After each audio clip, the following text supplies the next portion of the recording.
The software allows users to conveniently update or correct PAN details in bulk through Excel. As part of the correction return process, once logged into the software, users can navigate to the correction return section and use this feature.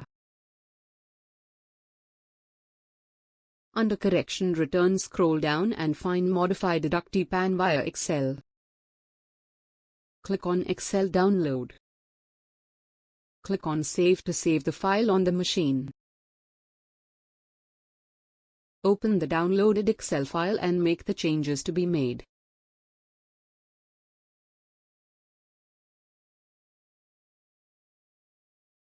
Open the software again and click on Modify PAN via Excel.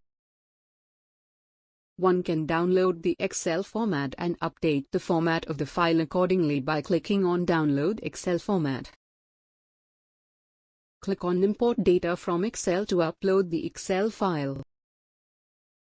Select the updated Excel file and click on Open. Click on Upload and Validate. Click on Start Import.